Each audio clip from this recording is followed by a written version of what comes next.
Right now it's 6 o'clock, cracking down on illegal drag racing. We'll tell you what police in one city are doing to try to keep the streets safe. And housing options remain slim for so many, especially if you're on a budget. The steps being taken to help more people achieve their American dream. It's anchors away for cadets at the U.S. Coast Guard Academy. We'll have a preview of today's commencement. Right now it's 6. All local, all morning. This is Fox 61, Connecticut's news station.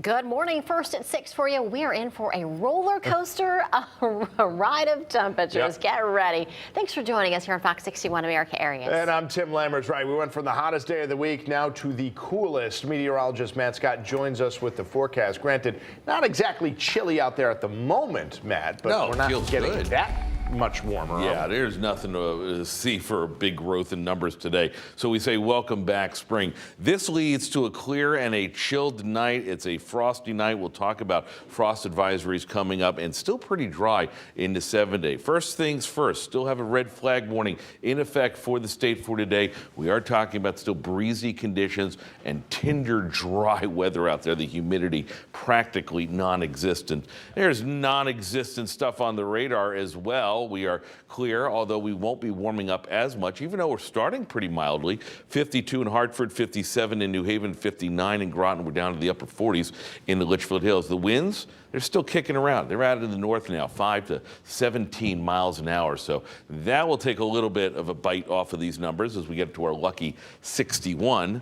A good almost 10 degrees below normal for today. We'll talk about that frost, how long it lasts. Gardeners, stand by. And are we standing by for rain? That answer too coming up. What are we standing by for outside? Warren Zenzi, good morning. As of right now, Matt, we did have one closure out on the roadways actually involving what Matt was just talking about, that brush fire danger. This was over on Route 7. This actually just reopened just a couple of minutes ago, so it seemed to be a very quick closure. So that is some good news to report. But this was power lines and poles down with some brush fire going on. So luckily that has cleared and traffic is moving freely now, and the fire has been put out. Over in Waterbury, intermittent lane closure still in effect right now on I-84 east and westbound. Doesn't seem to be making a huge impact on the morning commute between exits 18 and 20, but we are keeping an eye on it overall.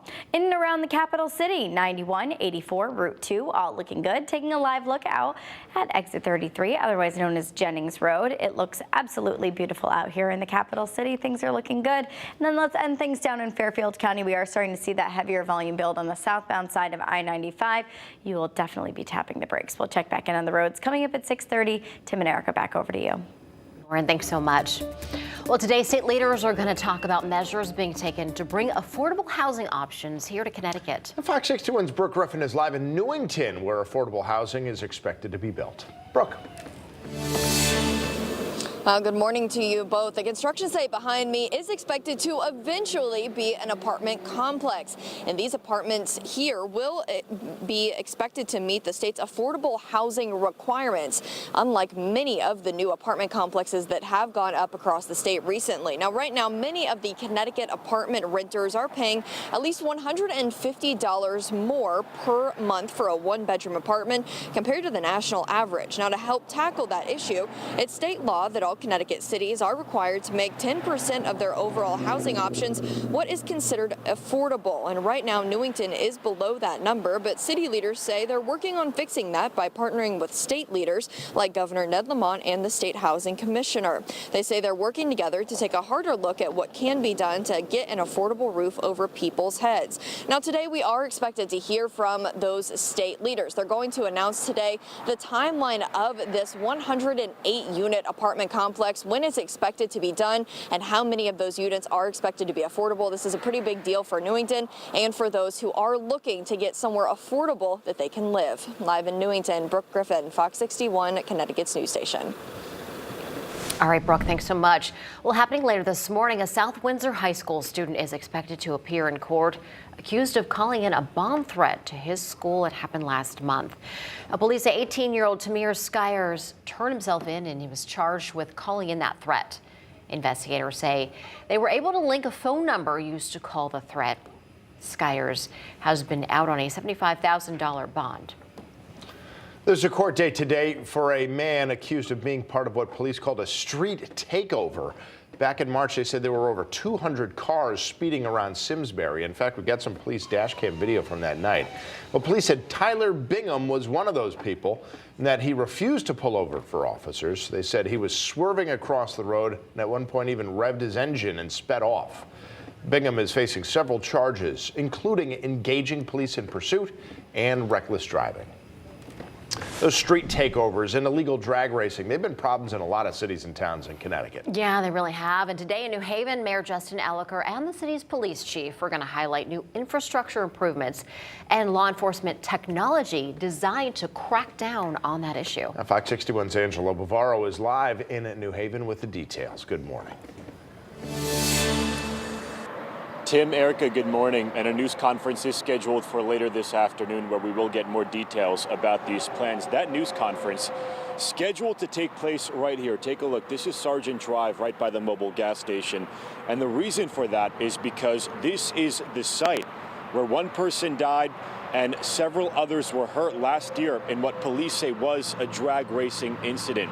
So in response, the city now installing 4 of these. Take a look right here behind me. These are called speed tables, essentially those humps that are a bit longer and flat topped along this stretch of the road. Now, not just drag racing that's an issue here in New Haven, according to those city leaders. Mayor Justin Elicker also says police also catch people illegally riding dirt bikes and ATVs on a regular basis as well. City leaders recently passing an ordinance allowing police to ticket those bad actors and take their vehicles away from them. So that first offense, that will cost somebody $1,000. The second offense, that would be $1,500. And the third offense, $2,000. Police Chief Carl Jacobson also telling us the department has a detail of officers who focus on this problem, but it's not an easy one to address. It takes a lot of officers. I mean, to do it safely, it's got to be over 10 officers, which is very, very personnel intensive. We have a lot of cameras set up. We have units that can follow them covertly. Now, the chief also says the department recently bought a few drones, which they will use to track these illegal riders. And the chief adding that many of these illegal riders are coming from out of state, and they're using New Haven as their playground. Now, on the state level, state lawmakers have introduced a legislation this session, a bill this session, that would establish what's called a Greater Hartford Regional Task Force to address this problem of illegal riders. We are live in New Haven this morning. I'm Angelo Bavaro, Fox 61, Connecticut's news station. Angelo, thank you. Well, a lot is happening today in New London. It's graduation day for cadets at the U.S. Coast Guard Academy. The Academy's 142nd commencement will begin at 11 a.m. at Cadet Memorial Field. Homeland Security Secretary Alejandro Mayorkas will give the keynote address. Last year, that honor went to Vice President Kamala Harris. Today, Hartford Mayor Luke Bronin will be encouraging people to apply for a certification program to become an Eversource line worker. The mayor and Eversource officials will talk about this at Capital Community College, which is where the 11-week training program takes place. If you're interested, get your application in ASAP because the deadline is May 24th. And keep in mind, you will need to show a driver's license and a copy of your high school diploma. All right, 6:09 now. We have a follow-up to new initiatives to address educator shortages and increase school staffing here in our schools. Now, this includes creating 2 apprenticeship programs for new teachers, provide more investment for paraeducators, job fairs, and expand existing high school recruitment and training. And this is all coming at a very crucial time because there are 1,300 teaching vacancies and then another 1,300 open positions for paraeducators. Getting them involved in learning and inspiring these kids at an early age, helping our teachers in the classroom, giving them a little bit of extra support and assistance, give our kids a little bit of extra attention. What an extraordinary difference that can make for our teachers. Now, the state is using $3 million for these new apprenticeship programs and to expand recruitment and training to 18 additional districts. Governor Lamont says that these new programs build on initiatives the state has already implemented.